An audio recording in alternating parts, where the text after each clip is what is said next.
Bien, ahí estamos. Shabbat Shalom. Bien, hoy tenemos una sección de los profetas muy enriquecedora. Nos va a llevar a recorrer, como pues suele hacernos la escritura, por muchísimos lugares. Y vamos a ir directamente allá. Ya hemos hablado un poco acerca del contexto del profeta Ezequiel. Sabemos que es uno de los profetas de la cautividad. Está allí justo, ¿verdad? Cuando ya han venido los babilonios. Ya desde la época de Jeremías tenemos que tener presente que Ezequiel se tiene que leer junto con el profeta Jeremías para que entendamos cuál era el contexto, ¿verdad? Bien, vamos a ir directamente allá al capítulo 28, verso 25 y veamos cómo empieza este relato. Dice así: así dijo Adonai Elohim. Voy a insistir una vez más, ahí aparece el nombre de Dios, Yud, He, Bab, He, y tiene las vocales de la palabra Elohim. Eso no se lee Yehovi, ni Yehovi, ni nada, se lee Elohim. Y aparece el nombre de Adonai escrito, Adonai, así, Aleph, Dalet, Nun y la Yud, con sus vocales. Así dijo Adonai Elohim. Eso se tiene que leer Adonai Elohim. ¿Ok? Bien. Dice, así dijo Adonai Elohim: cuando yo reúna, o en yo reunir, o en mi reunir a la casa de Israel desde los pueblos a donde fueron esparcidos, yo me santificaré entre ellos a los ojos de los Goyim. Yo me santificaré entre ellos a los ojos de los Goyim. Y siempre voy a estar usando la palabra Goy donde aparezca, para que estemos siempre visualizando qué es lo que estamos leyendo. Entonces está diciendo en primer lugar, anuncia, así como de repente, y ahorita vamos a hacer el contexto de estas palabras, anuncia un propósito fundamental que va a enmarcar todo lo que viene a continuación. Y es que Dios se va a manifestar como santo en medio de los hijos de Israel. Sed santos porque yo soy santo. Bien, ese proceso va a implicar sin duda alguna una cantidad de operaciones, de actividades, de juicios, de situaciones, porque ya lo está diciendo, nos va a traer desde los pueblos a donde habíamos sido esparcidos. Imagínense ustedes, estamos hablando de una multiculturalidad, estamos hablando de arraigos de diversa nivel, de diversa profundidad pagana, etc. De manera que el santificarse en cada uno de los hijos de Israel es un proceso que va en contra de las costumbres de los pueblos. No se puede ser santo y pretender ser de tal pueblo. No se puede. Porque tarde o temprano, en el mediano, corto, largo plazo, o en algún aspecto, en algún área de la vida, las costumbres de los pueblos, dijo el profeta Jeremías, que dice, son vanidad. Así que no podemos estar afincándonos, es que yo soy de acá. No, pero es que Dios dice que cuando te recoja, Él se va a santificar en medio de ti. Y no puede ser que Dios se esté santificando y tú por fuera seas otra cosa. Entonces, como por dentro eres santo, pero por fuera eres barranquillero o eres colombiano, no puede ser. Ahí tiene que pasar algo. Con la mente le sirvo a Dios y con la cara. Eso, ese es el discurso. Pablo, cuando interpela a los romanos y a aquellos que pretendían seguir temiendo al Señor con la mente y con el cuerpo entregarse al pecado, él les dice, oye, eso no es un verdadero creyente. Porque ya Yehoshua, nuestro Señor, lo había dicho, no puedes servir a dos señores. No puedes servir a Mamón y al Señor. No puedes servir a Dios y a las riquezas. No puedes. No puedes tener dos señores. Y Pablo repite esa oposición de sentido. O eres esclavo del pecado o eres siervo de la justicia. No puedes ser las dos. Es mutuamente excluyente. Mutuamente excluyente. Y eso hay que tenerlo claro. Y lo voy a decir, cuando yo reúna a la casa de Israel, yo me santificaré entre ellos. No puede ser que Dios se santifique y nosotros no. Porque algunos pretenderán de que tienen el Espíritu Santo, pero ellos todavía son del mundo o de las tierras de donde Dios los ha llamado. No, no va a ser eso, ¿ok? Ahora vamos a ver lo que eso implica además. Dice, y ellos volverán sobre su Adamá, sobre su tierra. Y aquí persistimos en el tema que hemos venido hablando acerca del Pesher, de la maqueta y de todo lo demás. Dice, la cual yo le di a mi siervo Jacob, la cual yo le di, le prometí. Dice, y ellos habitarán sobre ella con seguridad, y edificarán casas y plantarán viñas, y habitarán seguramente o con seguridad, cuando yo haga juicios en todos los que Los despojan. los despojan. ¿Hay alguna otra traducción? ¿Alguna otra que diga diferente?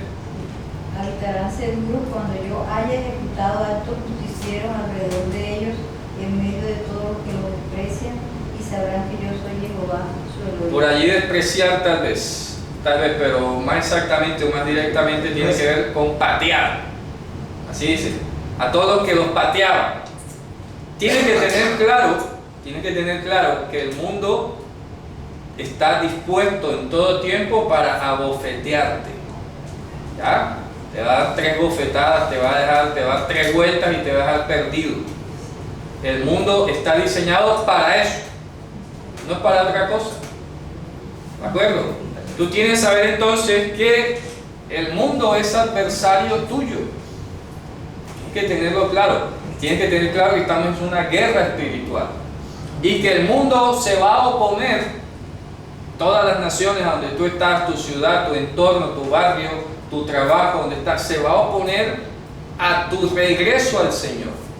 Se va a oponer a que tú vayas a pertenecerle a Él. Y va a tratar de golpearte. Ayer veíamos el caso, ¿verdad, hermano? ¿Cierto? De pronto te hallas haciendo lo correcto delante de Dios, haciendo una buena obra, y de repente viene el enemigo y te golpea por atrás.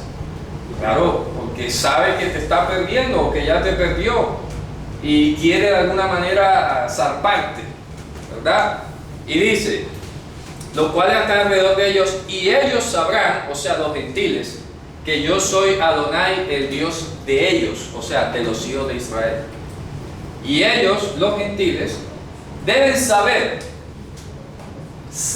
esta palabra es clave. Cuando hablamos del verbo yadá en hebreo, ahí dice de yadu'u, ellos sabrán. El saber significa que a simple legua, a simple vista, ya se conoce a quién le sirves y a quién le perteneces. Eso yo lo he comentado en otras ocasiones. Antes, unos años atrás, por lo menos los creyentes de Dios se identificaban por llevar la Biblia debajo del brazo. Y hasta eso se volvió un aspecto como criticable. Ay, ¿que crees que eso andar con la Biblia bajo el brazo? Oye, andar con la Biblia bajo el brazo no es tan descabellado. Porque ¿sabes cómo es uno de los nombres que le daban a los sacerdotes en la Biblia? Los profetas. Al pueblo de Dios se le llamaba Tofsei Torah, los retenedores de la palabra. Entonces, eso es un signo positivo. ¿Pero qué hizo el mundo? El mundo se encargó de criticar eso para que tú ahora quedes sin identidad. Por ejemplo, aquí usamos los flecos y sería bueno que todos los varones lo usaran, porque esto es un signo identificativo de nosotros. ¿De acuerdo? Donde vaya, ahí está, ese es de los flecos. A ver si ellos son, no sé qué son, pero son del pueblo del Dios de la Biblia, como lo hemos hablado aquí. Aquí no enseñamos a nadie a decir que soy mesiánico o de tal movimiento o tal religión, no. Soy el pueblo del libro, del Dios de Israel. ¿Ya? Eso te hace libre, porque aquí no estamos nunca defendiendo los intereses de ninguna institución, ni de ninguna misión, ni nada. Aquí nos interesa es que todos los que estudian con nosotros, todos juntos aprendemos la Escritura, ¿cierto? Bien. Entonces hay que un signo identificativo. Los gentiles deben saber a simple legua quién es tu Señor. Creo que la hermana había publicado hace poco una frase de Spurgeon que decía eso.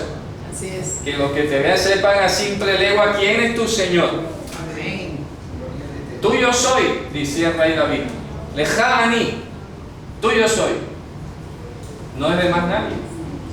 Y tiene que verse en ti el fruto, como decía el apóstol Pablo, ahora que habéis sido redimidos de la esclavitud del pecado, ¿cierto? Lo dice en el capítulo 6. ¿Tenéis como fruto qué? La santificación, como fin la vida eterna. Entonces, ¿qué es lo que tienen que ver a legua los gentiles? La santificación. ¿Y qué decía el apóstol Pablo a propósito de ese pasaje? Me lo han preguntado muchas veces ya. Y todo vuestro ser, 2 puntos. Entonces ahí ponen espíritu, alma y cuerpo. Así es. Entonces ahí, mira que aquí, no, a ver, expliquemos algo muy simple. Si lo comparamos con el Shema Israel, el gran mandamiento, y en otros pasajes del Evangelio, nos vamos a encontrar con un fenómeno común que ocurre cuando pasas de un concepto hebreo a la traducción al griego. ¿A qué voy? Si vamos al Shema Israel, allá tenemos la palabra nefesh. Dice, amarás al Señor tu Dios con todo tu nefesh, con todo tu lev, que es corazón, y con todo tu meod. ¿Qué es meod? ¿Ah? No. Meod se refiere a los bienes, a las cosas que tú posees. Voy a explicarlo. Amarás al Señor tu Dios con todo tu nefesh, es tu cuerpo. Cuerpo, hemos hablado que la palabra nefesh es pescuezo, ¿verdad? Ya lo hemos dicho muchísimas veces. Y que por sinécdoque es esa figura literaria que tú hablas del todo por la parte. Por sinécdoque, cuando dice que amarás al Señor tu Dios con todo tu pescuezo, está diciendo todo tu cuerpo. Ya antes en Romanos y en otros lugares hemos hablado del cuerpo que es psíquico. Cuerpo psíquico es lo mismo que decir nefesh, ¿cierto? Amar al Señor tu Dios con todo tu cuerpo. El cuerpo es templo de Ruach HaKodesh. Ahí está. Ahora viene, entonces, corazón. La palabra corazón en hebreo tiene el sentido muy aproximado al inglés core. Core significa como núcleo. Me gusta porque core o cœur en francés tiene el sentido de corazón, pero al mismo tiempo de núcleo.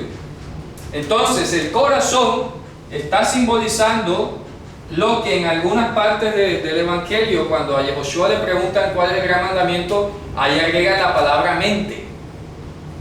¿Ya? Ahí agregan la palabra mente. La palabra mente no sale en el Shema Israel. No sale. ¿Qué hace el traductor al griego o qué hace Pablo acá? Aquí tenemos que poner mente y ánimo. ¿Ok? Mente y ánimo.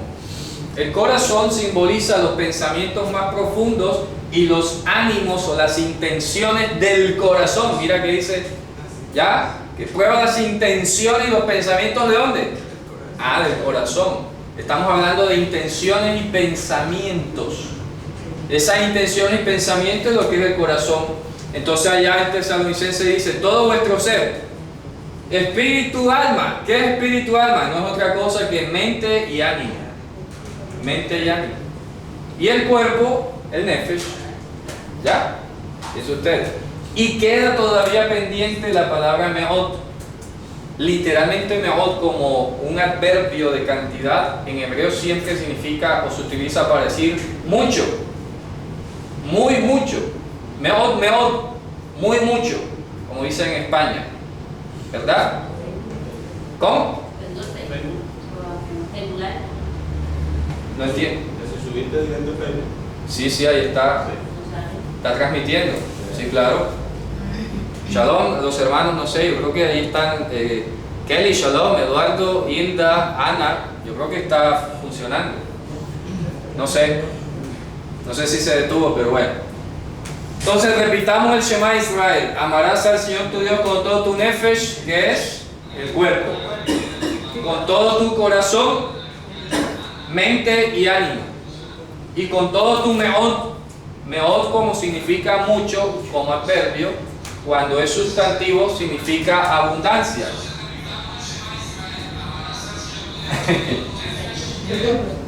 Abundancia. Ojo, abundancia. Inclusive este sentido se puede verificar, para que den cuenta que no es una cosa interpretativa mía acá en privado ni nada. En el martirio de Rabbi Akiva, a pesar de que siempre le hemos sacado cosas negativas a él, en el momento de su martirio los romanos empezaron a desgarrar su cuerpo con unos garfios, lo tenían amarrado y con unos garfios empezaron a arrancarlo así a pedazos. Y él dice, en el momento en que va a morir, dice: ahora sé que he podido ser tenido por digno de cumplir el mandamiento de amarás al Señor tu Dios con todo tu nefesh, porque se estaba refiriendo al cuerpo cuando estaba siendo arrancado. Fíjate tú que inclusive en Hebreos dice: ustedes todavía no han padecido hasta la muerte combatiendo contra el pecado. De manera que cuando dice amarás al Señor tu Dios con todo tu cuerpo, no implica solamente que cuides tu cuerpo, es que lo ofrendes en sacrificio también. Que estés dispuesto a que te van a cortar la lengua, a que te van a cortar la oreja, si no confiesas o si no te retractas o algo, a que te la piden, a que te la ceden, a que te azoten. Pablo no lo hizo. He sido apedreado, he sido azotado, he sido puesto en náufrago en alta mar, y he recibido 40 azotes menos uno. Eso es amar al Señor tu Dios con todo tu cuerpo. Amén, así es. ¿Ya? Eso es. Por ahí empieza. Y si el ambiente no te lleva a ese extremo, pues entonces viene la otra parte, que tu cuerpo es templo de Ruach HaKodesh y que vosotros no sois vuestros. Así es. Eso está escrito. Eso es lo que es: amarás al Señor tu Dios con todo tu nefesh, con todo tu lev, corazón. ¿Qué es el corazón? Mente y ánimo, intenciones. Y luego con los bienes que posees. Y aclaro, no es que ahora vas a dar todos tus bienes, no, sino que con cualquier cosa de tus bienes con que pudieras honrar a Dios, debes ser libre para darlo. Y honrar a Dios implicaría, en este caso directo o práctico, es ayudar a un hermano. No puede ser que tienes allí 3 carros BMW y hay necesidad en la comunidad y no te nace vender uno. Por Dios, te quedan 2 todavía. Para ayudar a una necesidad manifiesta, urgente. Hombre, eso no tengo yo ni que decirlo. ¿Ya? Tiene que ser una cosa lógica, porque los gentiles deben saber.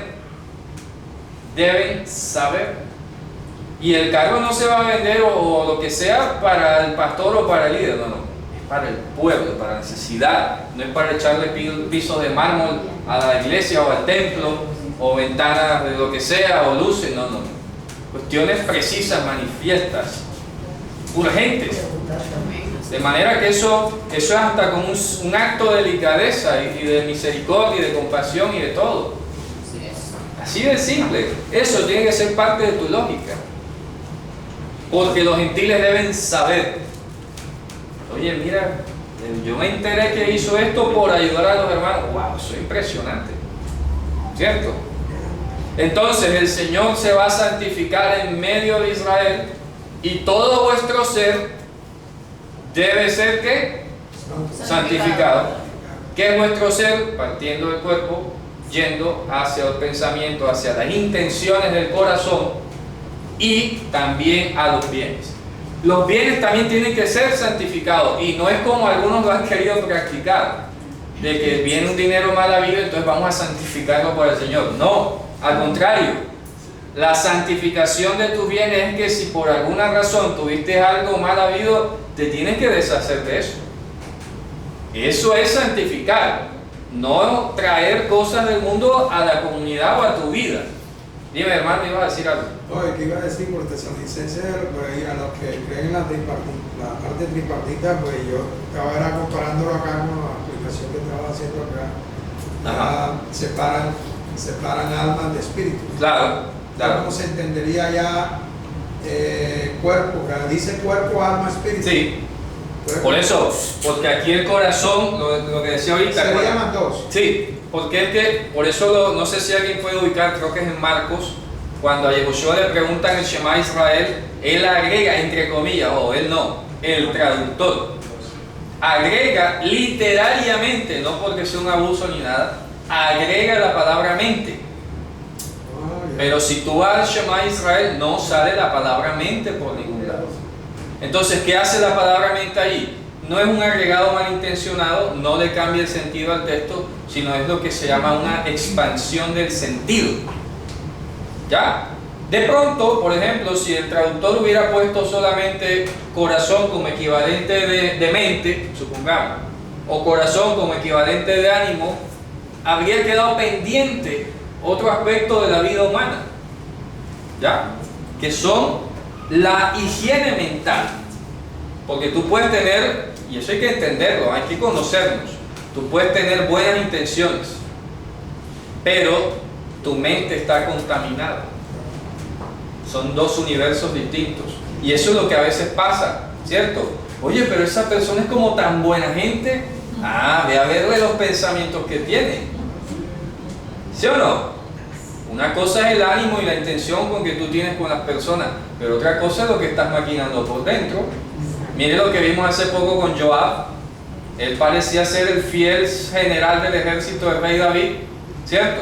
Tenía un buen ánimo allí, pero sus pensamientos iban casi que por la cabeza del mismísimo rey, o de Salomón. ¿Sí o no? Ese es Mateo 22. Sí, léalo por favor, hermano. 22:37. Amarás al Señor tu Dios con todo tu corazón y con toda tu alma y con toda tu mente. ¿Viste?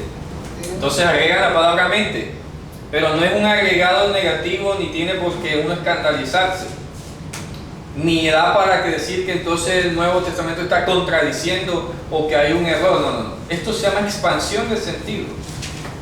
La palabra corazón implica estos dos elementos del ser humano. Por eso lo conecto con lo que dice allá, que discierne los pensamientos y las intenciones. ¿De dónde? Del corazón. El corazón, que es la conciencia. Claro.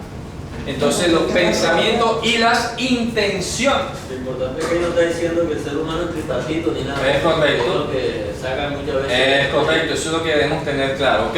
Valga el paréntesis y vamos a seguir acá con las haftarah. ¿Quedó claro, no? ¿Sí? Sí. Ok. Entonces pasamos ya al capítulo 29, verso 1.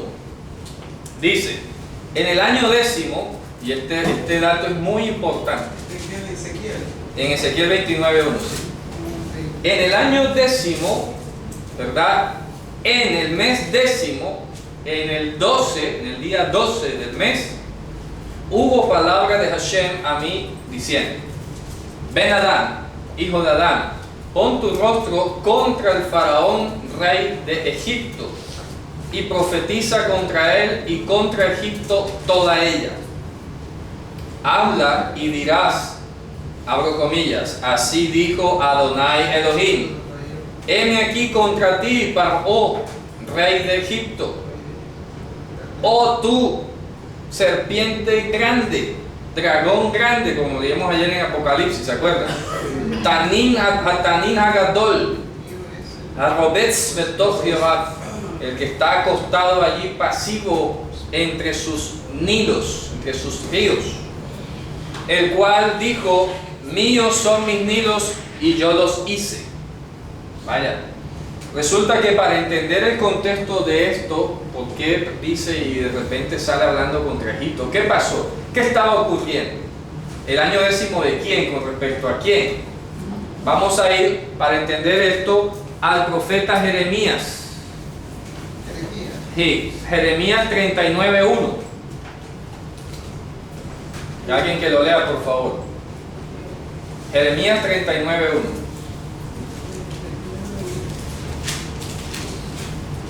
En el 9º año de Sedequías, rey de Judá, en el mes 10º, vino Nabucodonosor, rey de Babilonia, con todo su ejército, contra Jerusalén y la sitiaron. Correcto. Y eso duró un año. ¿Ya? Llegaron en el año 9º del rey Sedequías, y aquí está hablando en el año 10º, o sea que fue en ese ciclo.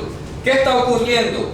En este momento histórico en el que estamos hablando del capítulo 29, ya las 10 tribus, ¿verdad? Han desaparecido, y ya el reino de Judá está a punto ¿de qué? De ser llevado cautivo. Ya tienen a Nabucodonosor respirándole en la nuca, como decimos acá. Ya lo tienen sitiado. A la vuelta de un año técnicamente ya iba a ser llevado cautivo. Entonces aquí está diciendo en el año 10º, ¿qué pasó allí? Para entender. Resulta que ya desde tiempo antiguo el reino del norte de Israel había cometido el mismísimo error que estaba cometiendo aquí ahora este rey, que era haber pedido alianza con Egipto para defenderse de los asirios. ¿Ya? Llamó al faraón So de Egipto, le dijo: oye, ayúdame acá a librarme de los asirios, y resulta que cuando vino el día de la confrontación, el rey de Egipto no se presentó. Ya, no se presentó. Y aquí está ocurriendo algo parecido. Vamos a leer otro pasaje importante que es Segundo de Crónicas 36:13. Segundo de Crónicas 36:13. 36:13. Segundo de Crónicas. Para ir entendiendo todo lo que está ocurriendo en esta época. Y alguien más que tenga, por favor, Ezequiel 17, del 11 al 15. Perdón, ¿quién lo va a leer? Adelante, hermano. Se rebeló a sí mismo contra Nabucodonosor, al cual jurado por Elohim, y endureció su cerviz y obstinó su corazón para no volverse a Elohim, a el Señor de Israel. Correcto. Están hablando de este personaje. Siga leyendo, hermano. También todos los principales sacerdotes y el pueblo aumentaron la iniquidad, siguiendo todas las abominaciones de las naciones y contaminando la casa de Elohim, la cual había santificado en Jerusalén. Perfecto, fíjense ustedes, estamos hablando de esta situación. Ahora, ¿qué dice Ezequiel 17, del 11 al 15? 17. Del 11 al 15. Y vino palabra del Señor a mí, diciendo: di ahora a la casa rebelde, ¿no habéis entendido qué significan estas cosas? Diles: he aquí que el rey de Babilonia vino a Jerusalén y tomó tu rey y sus príncipes y los llevó consigo a Babilonia.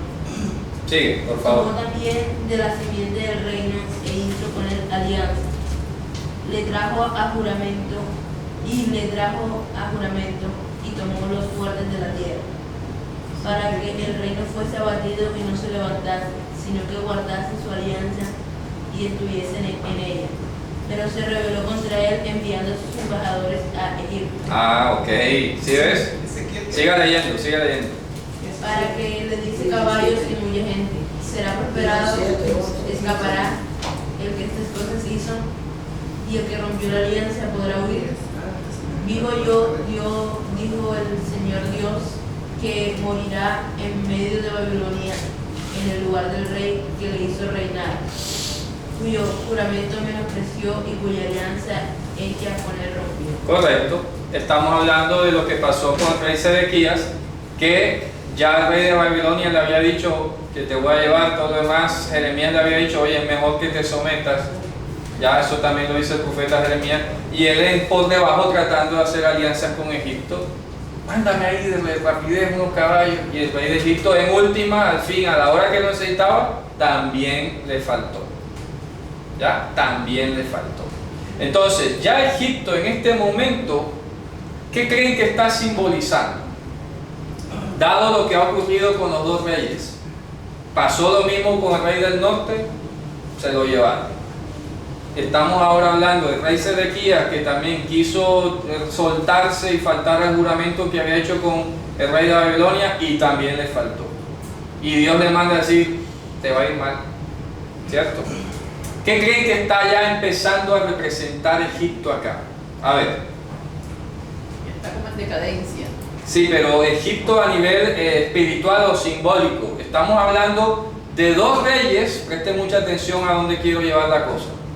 Estamos hablando de dos reyes que han recibido una sentencia divina y sin embargo no quieren recibir la sentencia divina y han querido ir a hacer alianzas con Egipto. ¿Qué es Egipto entonces simbólicamente? El mundo. Es el mundo a donde vas a quererte ir solo por no recibir la sentencia divina. La reprensión, pongámoslo más claro. Fíjate tú que el Evangelio dice, no te desalientes cuando eres amonestado por Dios.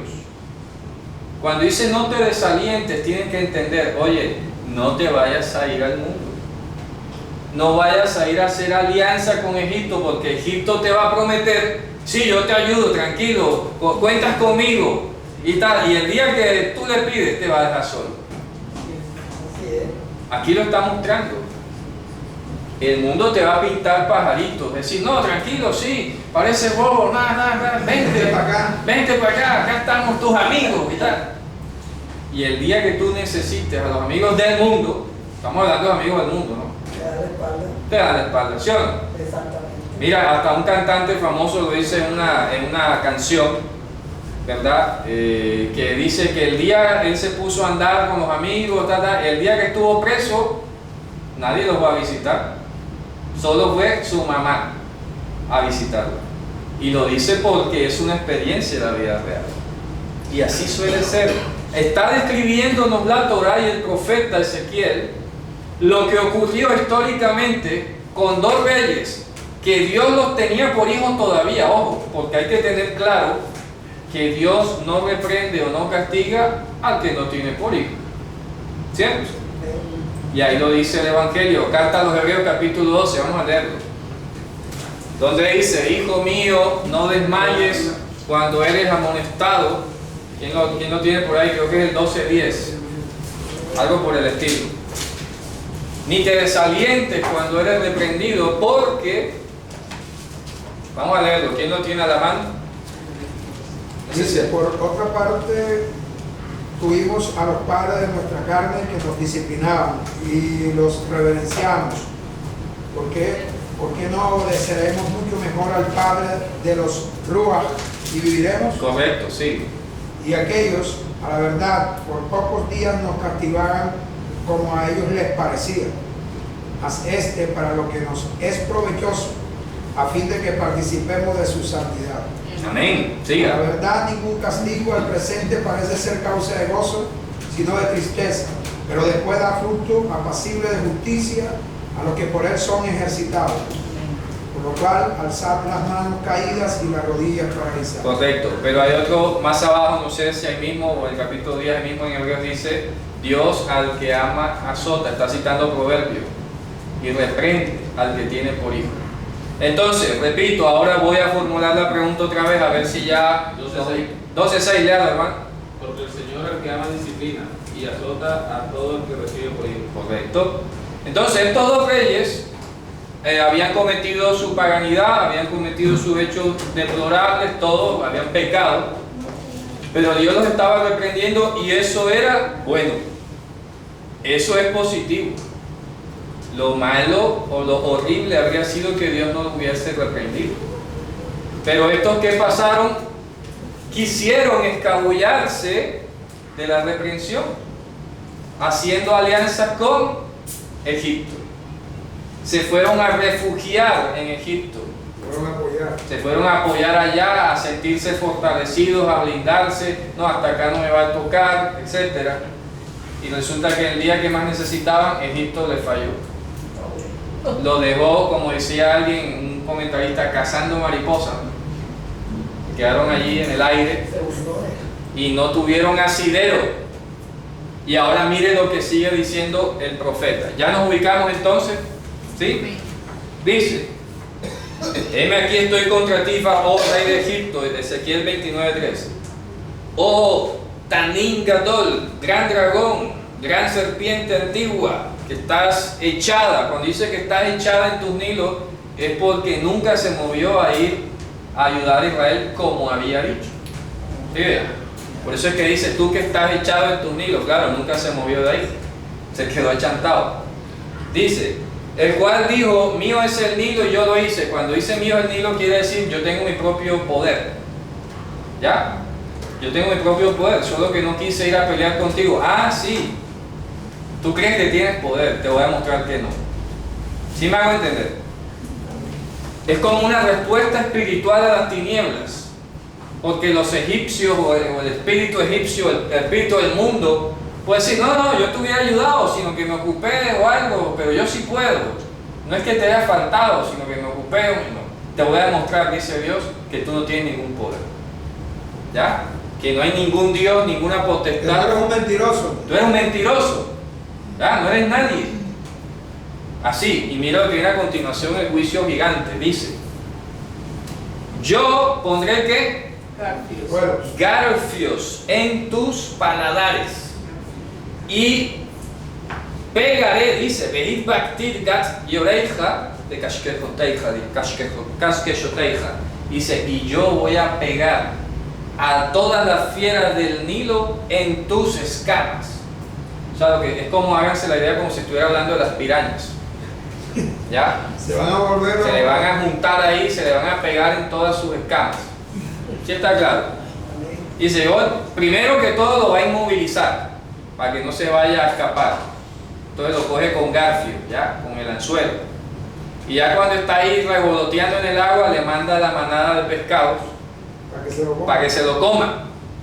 Imagínense ustedes, ¿verdad? Y te sacaré de medio de tus ríos. Y te sacaré de medio de tus ríos, y a toda ¿qué?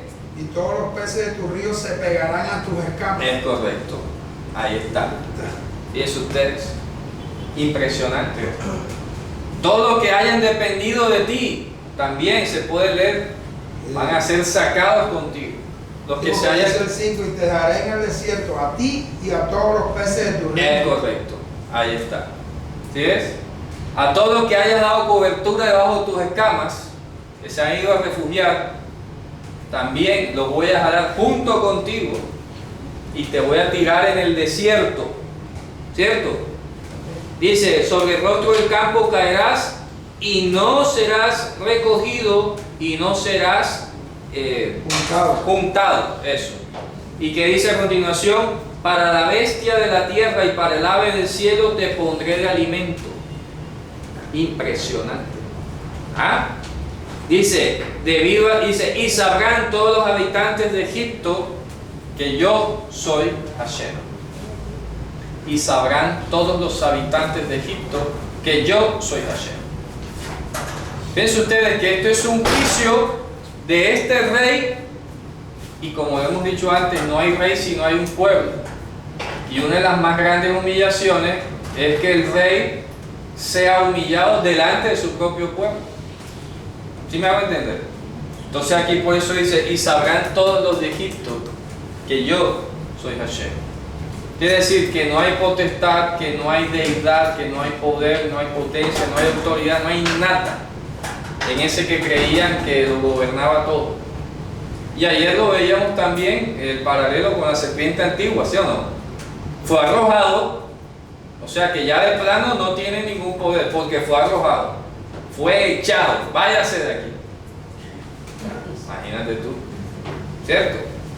Es como que tú andes aparentando que eres un magnate, y hace poco hubo un caso, ¿verdad? Un tipo que se hizo pasar y que por hijo de un rey saudí, y llegaba a hoteles de lujo y con Ferrari y todo, y llegaron y dijeron, quítese de aquí, que usted no es nadie, está preso, ¿ya? Por fantoche, ¿cierto? Aparentando lo que no tiene. Entonces nosotros, como santificados de Dios, lo último a lo que debemos escapar o hacerle el quite o algo es a la reprensión de Dios, porque ni aunque nos vayamos a refugiar en Egipto, eso nos va a librar del juicio divino y nos va a ir peor, porque entonces vamos a padecer con Él. Entonces es mejor ser reprendido por Dios que participar de la reprensión del pecado del mundo. ¿Sí me hago entender? O sea, ¿con quién crees que te va a ir mejor? Con Dios. Dios, porque si tú aceptas la reprensión de Dios y todo lo demás, Él tiene misericordia, y como dice en el libro de Lamentaciones, así como Él azota, también consuela. Vamos a buscar esa cita. Es correcto, vamos a buscarlo ahí en Lamentaciones capítulo 3, creo que es el 20 y algo. dice, el Señor no azota como para destruir. En capítulo 3, debe ser como el 22 en adelante quizás. Voy a tratar de buscarlo yo acá. Entonces es mucho mejor recibir la reprensión del Señor, por muy dura que parezca, por muy triste, por lo que sea, que ir a padecer junto con el mundo. ¿De acuerdo? Vamos a leer por acá en el 20, ya les digo, en el 31, en adelante al 33. Sí, Lamentaciones 3, de 31 al 33. Porque Adonai no desechará para siempre. Aunque con triste, Él tendrá misericordia conforme a la multitud de su piedad, porque no se complace castigando ni afligiendo a los hijos del hombre. Correcto. En hebreo esa última frase dice, Kilo inam milibo, significa porque Él no humilla de su corazón, ¿verdad? Ni aflige a los hijos del hombre de su corazón. O sea, no está en su corazón, no está en su complacencia, en sus pensamientos, en sus intenciones. No está eso como venir a mortificar la vida a nadie. Es porque tiene el propósito de corregirte y de conservarte junto con Él. Él no te quiere refugiado en las escamas del gran dragón. ¿Está claro? Sí, porque todos esos pececillos se fueron a esconder en las escamas del gran dragón, ¿cierto? Y vivían ahí de Él, comían de Él los tenía cubiertos ahí. Y bueno, yo te voy a sacar a ti y a todos tus pececitos. Venga, y te voy a dar de alimento para las aves del cielo. Eso es uno de los más grandes juicios, porque eso está diciendo ahí que no iba a ser posible recogerlo y completarlo y juntarlo. Sino, imagínense ustedes la cantidad de buitres llevándose los pedazos de carne a todos los lados, ¿verdad? Eso ya más nunca podía reconstruirse. Entonces, si ya Dios a través del profeta está diciendo aquí cuál es el futuro del mundo, del poder y la seguridad, entre comillas, que ofrece el mundo, ¿qué vas a ir a hacer allá? No es para nada sabio, no es para nada inteligente, ¿verdad? Puede ser que sí, que el Señor tú sientas que te ha abandonado o que te está castigando. Ya lo hemos dicho antes acá, el Señor no tiene necesidad ni siquiera de castigar. Él lo que hace simplemente es que tú te saliste, te dejó que te pasen las cosas que van a pasar. Cuando el mundo te da la espalda, cuando aquello en lo que tú confiabas no resultó ser, y ya cuando recibes allí, si Él te tiene por hijo, te saca. Amén. Y te pone acá otra vez.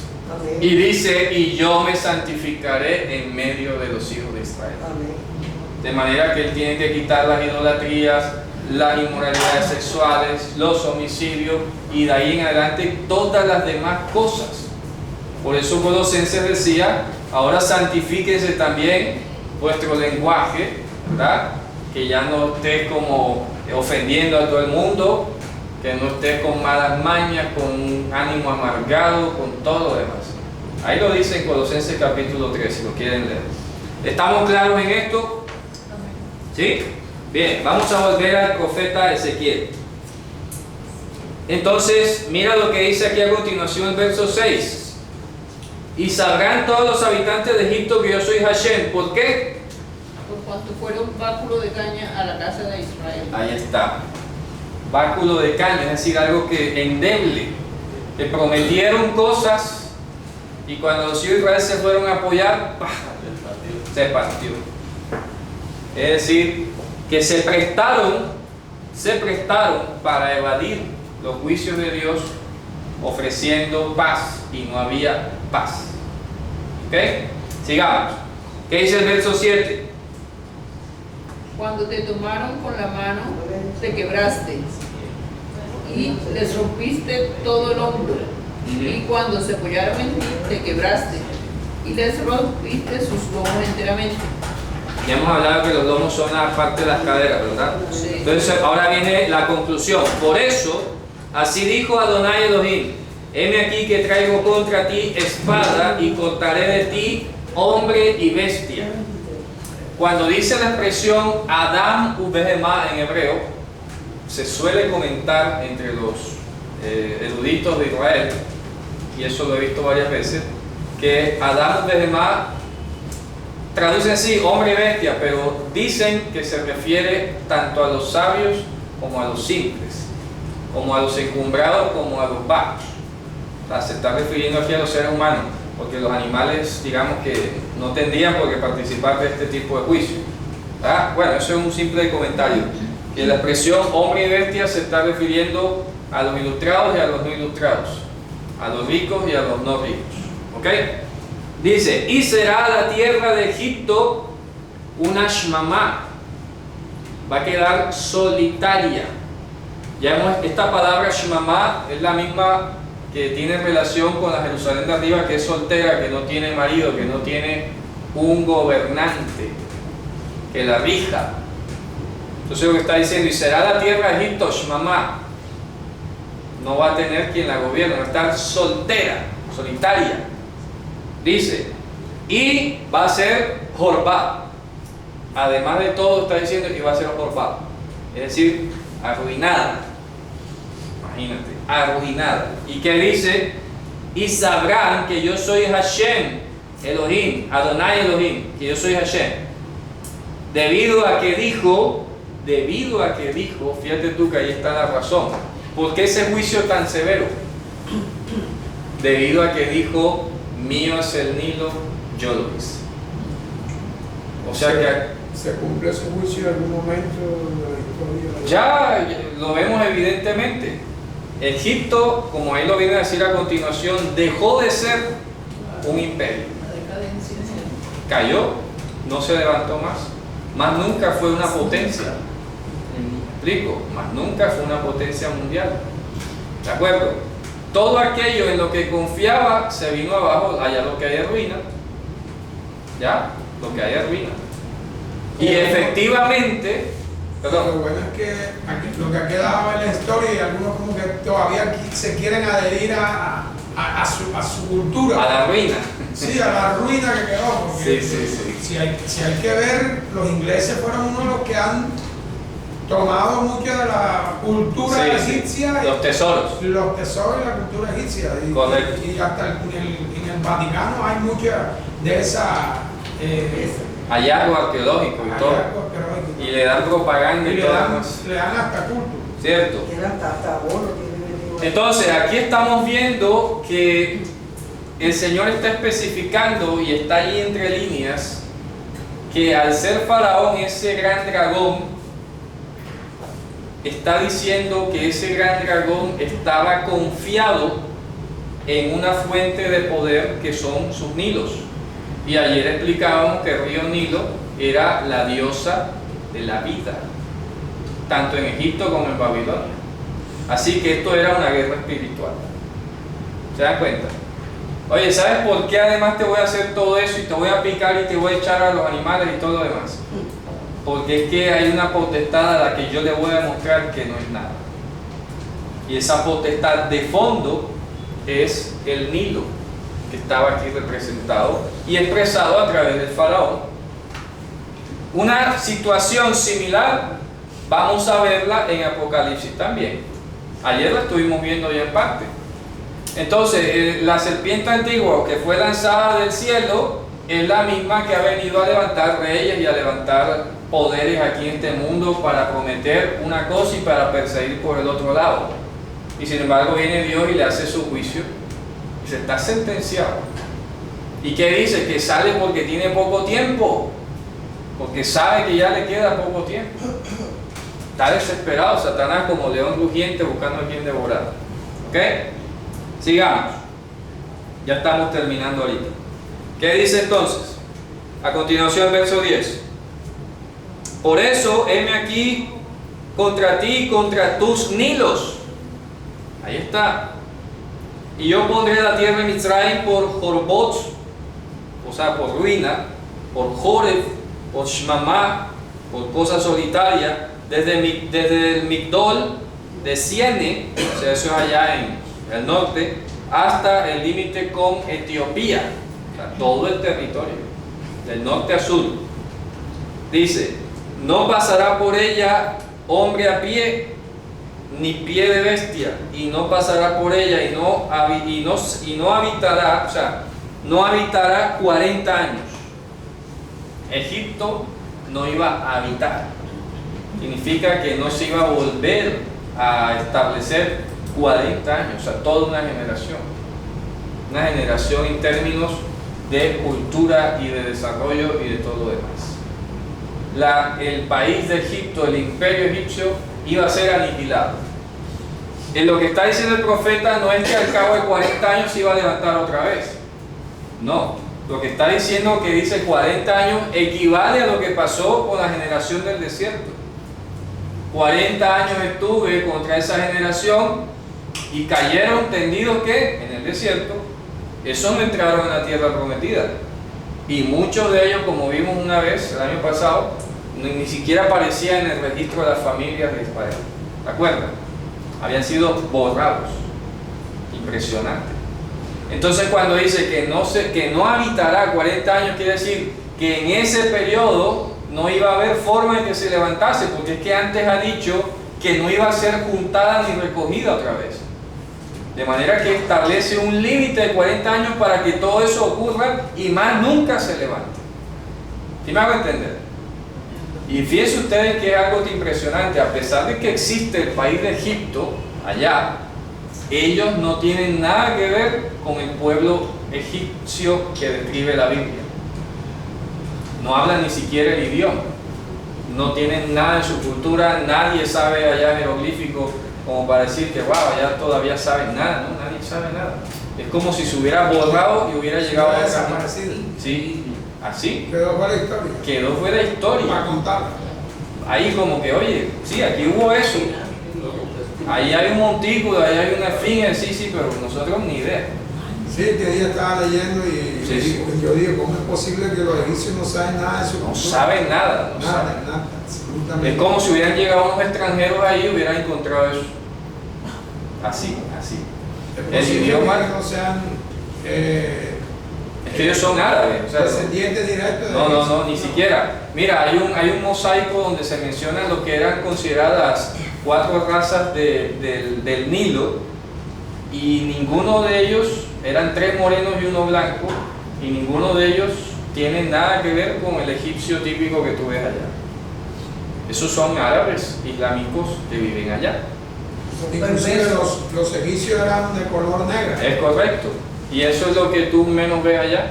Allá no hay negros. ¿Quién es usted? Los negros son perversos, malos. Total. Entran allí en lo de atrás. Esto se ha cumplido. Se cumplió la palabra del Señor. ¿Ok?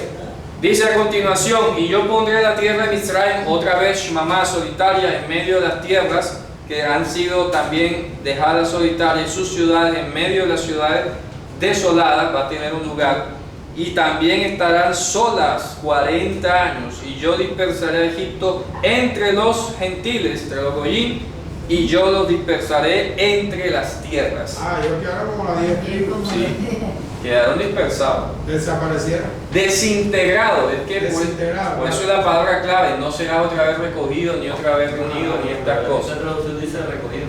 ¿Ah? Aquí en esta traducción dice recogido. ¿Pero qué cosa? A fin de 40 años recogeré a Egipto. No, ahora viene a continuación, que ahí viene, eso viene a continuación, y por eso vamos a explicar ahora a qué se refiere. ¿Ok? Ahí lo que está diciendo eso. Entonces dice ahora el 13: porque así dijo Adonai Elohim, al cabo de 40 años yo recogeré a Egipto de los pueblos a donde fueron dispersados. ¿A quién se está refiriendo? A lo que se adhirieron A los hijos de Israel que se adhirieron a los egipcios. No se está refiriendo al pueblo egipcio. Se está refiriendo aún a ese remanente de Israel que se fue allá. Dios, como dice en otra parte, yo los pasaré por la criba y los zarandearé, como se zarandea el trigo, y los que sean de ahí yo los voy a tomar para mí. Los egipcios, pero ya los pueblos. Es correcto, fueron egipcios en todo el sentido de la palabra, pero Dios quiere hacer memorable su poder regenerando a sus hijos. El 14 dice cautivo. Es correcto, ahí está. Entonces dice: Claro, o sea, el 14 es la aclaratoria del 13. Correcto, dice, y yo que haré regresar al cautiverio de Egipto y haré regresar a ellos de la tierra de Patros, la tierra de donde habían ido a dar, y estarán allí y serán un reino pequeño.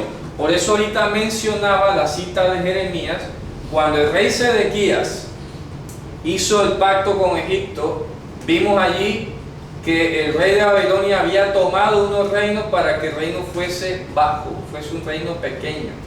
Entonces no se está refiriendo a Egipto, sino al remanente de Judá para que fuese un reino pequeño. ¿Sí me van a entender? Mire, le voy a mostrar varios pasajes sobre esto. Vamos a poner en Ezequiel 13:17 y allí se va a aclarar lo que estoy diciendo ahora. Ezequiel 13:17. Lean.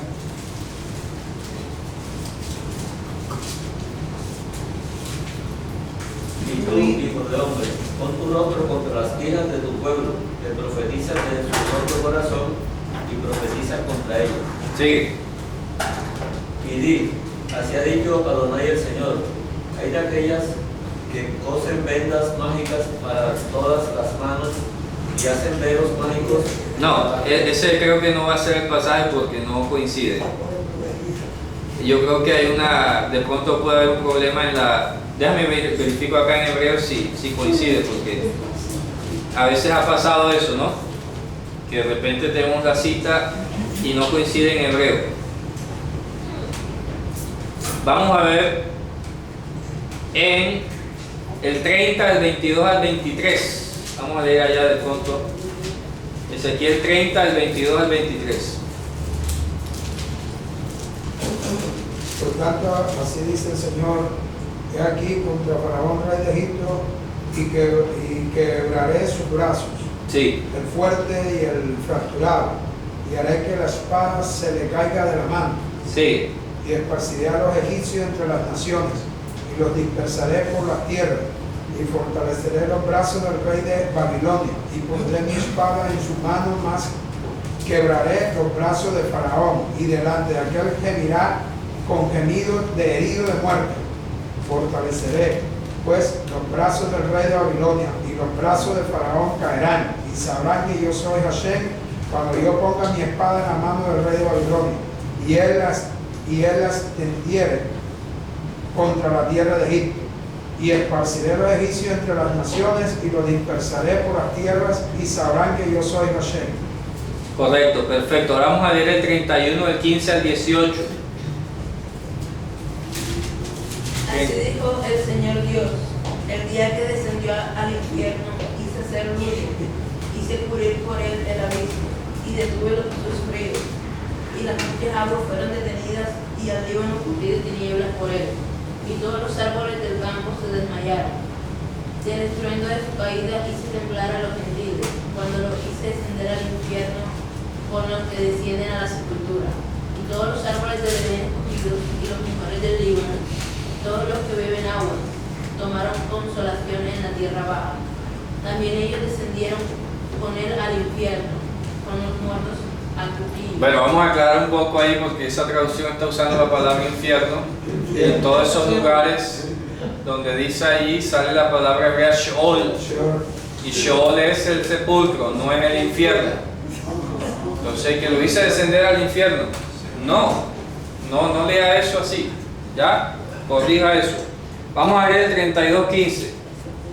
No es ese tampoco. No, ese no es.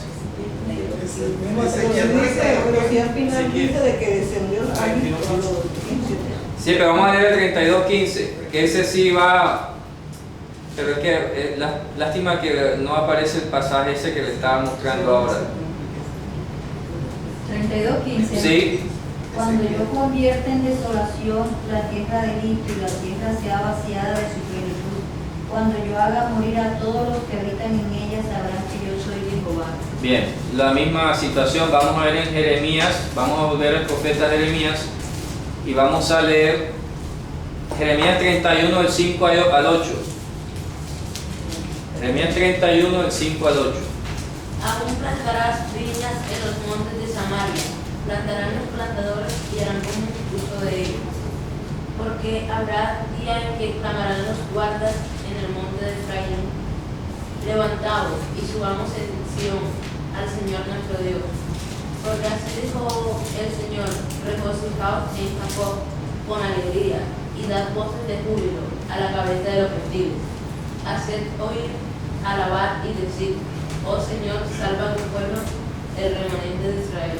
Por ahí va, pero ese de todas maneras no es el pasaje, se lo voy a mostrar después. Pero hay un pasaje muy específico en el profeta Ezequiel, donde el rey de Babilonia escoge, que ahorita lo leíamos, escoge unos reyes de Judá y los pone para que el reino sea pequeño. ¿De acuerdo? Para que sea pequeño. Y eso es lo que equivale a lo que está diciendo aquí de que Egipto no volvería a ser un gran reino, sino un reino pequeño. Entonces lo que quiero que comprendamos para ir terminando es que este Egipto que está mencionando aquí, que va a volver al cabo de 40 años y todo lo demás, ya no tiene que ver con el imperio egipcio, porque más nunca volvió a ser, ¿ya? Y más nunca fue reunido y todo lo demás, como ya lo aclaramos, sino que se está refiriendo al remanente que había estado allá. No sé, Ezequiel 11:16. Ezequiel 11:16, léelo a ver. Por tanto, y así ha dicho el Señor: aunque les sea arrojado lejos de las naciones y les sea esparcido por las tierras, con todo eso les seré por un pequeño santuario en la tierra donde yo sé. No es ese, pero más o menos tiene ese sentido. Bien, vamos a avanzar para ir terminando. Entonces estamos viendo que esta cautividad iba a ser terminada y todo lo demás, y vamos a ir directamente al verso 15 donde habíamos quedado, en Ezequiel 29:15. ¿Qué dice? En comparación con los otros reinos será humilde, nunca más se alzará sobre las naciones, porque yo lo disminuiré para que no vuelvan a tener dominio sobre las naciones. Correcto. Y no será ya más para la casa de Israel apoyo de confianza que les haga recordar el pecado de mirar en pos de ellos, y sabrán que yo soy Hashem el Señor. Correcto. Aquí está diciendo entonces que Dios iba a erradicar la presencia egipcia del corazón de los hijos de Israel. Los iba a traer de allá y los iba a limpiar de su idolatría y de todas las cosas que habían aprendido. Y ya más nunca Egipto, y esto quiero enfatizarlo porque vamos a terminar, está dándonos testimonio y profecía de que Egipto no debe constituir un referente de qué, ni de confianza, ni de seguridad, ni de apoyo, ni de nada de eso. No puede ser, no es una opción. El mundo no es una opción. ¿Estamos claros? Amén. Mira, puede que alguien que nos esté viendo, los que nos vayan a ver, cualquiera que vaya a ver el vídeo, espero que no haya ningún caso aquí ni nada por el estilo, tú puedes sentirte muy abatido, desmoralizado, triste, lo que sea, pero el mundo no es una opción. Resiste ahí, mira lo que dice en Lamentaciones: guarda silencio, es mejor que te calles y guarde silencio porque Dios lo ha impuesto, pero el mundo no es una opción. Que quede claro. Amén. No es una opción. Te puedes sentir muy mal, te puedes alejar un momento, ¿verdad? Sentirte agobiado, lo que sea, pero el mundo no es una opción. ¿Está claro eso? Amén. Bien. Ahora viene lo que viene a continuación, el verso 17. Y fue en el año 27, en el primero, ¿verdad? En el mes primero, en el primero del mes, o sea que han pasado 17 años, ¿ah? Increíble. Dice: hubo palabra de Hashem a mí diciendo: hijo de Adán, Nebuchadnezzar, rey de Babel, ha hecho servir a su ejército un gran servicio, ¿verdad? Contra Tiro, toda la cabeza que ha sido ¿qué? Aparta, ha quedado, mejor dicho, se han desgastado, y todos los lomos han sido también heridos, y no ha tenido su recompensa por todo su ejército con que ha hecho su gran trabajo contra ella, contra Tiro. Por eso así dijo Adonai Elohim: heme aquí que le doy a Nabucodonosor, rey de Babilonia, la tierra de Egipto. ¿Ya? La tierra de Egipto. Y él levantará su multitud y la despojará en botines, y saqueará todo lo que tenga que saquear, y ese será la recompensa por su trabajo. Imagínate tú. Ahí está repitiéndose, ¿no? Dice el 20, su actividad con que trabajó en ella, yo se la daré en pago a la tierra de Egipto, ¿verdad? Por todo lo que ha hecho por mí, dijo Adonai Elohim. Imagínense ustedes, Babilonia como un instrumento de Dios en ese momento histórico para hacer juicio. Y además le va a pagar. ¿Ah? Dándole a Egipto. Y le va a pagar. Le dice, oye, ese pueblo, ese reino ha sido laborioso. Ha hecho al pie de la letra todo y no le he pagado, le voy a pagar. ¿Qué te enseña esto? Si Dios le prometió pagarle a alguien que no es su pueblo, ¿cuánto más crees que Dios va a retribuir tu esfuerzo, tu paciencia, tu dedicación, tus sacrificios? No es para que sirva por interés, pero tienes que saber eso, porque el mundo de pronto te va a ofrecer un mejor salario, ¿ya? Pero ¿qué dijo nuestro Señor? No hagan tesoros en la tierra, donde la polilla y el óxido corrompen, ¿ya? Hagan tesoros en el cielo. Nuestra recompensa está en los cielos. Y el Talmud decía también, Pirkei Avot, ten presente que la entrega de la retribución de los justos es en el mundo venidero. Así que no te desesperes si en este mundo has hecho de todo y no has recibido como que un pago, un incentivo, una recompensa. Tranquilo, que te lo tienen guardado, mejor. ¿Cierto? Pero esto no es un mensaje como ahí, como que echándole el pañote a la grieta, no, es que es verdad. ¿Ya? Dios te lo tiene reservado, así que no hay problema. Y mire cómo concluye esta hermosa Haftará diciendo, en aquel día, esto es lo más maravilloso cómo termina. Así es. En aquel día, ¿cuál aquel día? Como empezó diciendo, cuando yo recoja a los hijos de Israel, ¿cierto? En aquel día yo haré germinar, ¿se acuerdan del tzemach? Lo que crecía. Yo haré germinar, dice literalmente un cuerno, dice keren en hebreo, keren. Yo haré germinar un cuerno para la casa de Israel, y a ti daré apertura de boca en medio de ellos, y ellos sabrán que yo soy Hashem. Amén. La palabra cuerno, como ya lo hemos visto en Apocalipsis, también indicaba un rey, ¿cierto? Dice, yo haré germinar de la tierra un cuerno. Así dice literalmente. Satanás pone sus cuernos, ¿o no? Ayer lo veíamos, 10 cuernos, un cuerno pequeño, 3 cuernos caídos, no sé. Él tiene sus cuernos, pero Dios iba a hacer germinar, y ya lo hizo, y así fue, a germinar su cuerno, su rey, para los hijos de Israel. Y mira que dice, lo haré germinar, eso lo explicamos hace como 3 haftará anterior, que el germinar implicaba haber muerto primero y surgir de la tierra. O sea, la muerte y la resurrección del Mesías. Tenía que ser corruptible. Es correcto. Tenía que ser un rey que es el soberano de los reyes de la tierra. El santo bendito sea. Amén. Bueno, hermanos, entonces con esto hemos llegado al final de la haftará. Saludo aquí a todos los que estén conectados. Andrea, Shalom, Mario. Y bueno, hermanos, el Señor continúe recogiendo a los dispersos de Israel de todos los lugares de su habitación. Amén. Así es. Bueno, Shabbat Tov.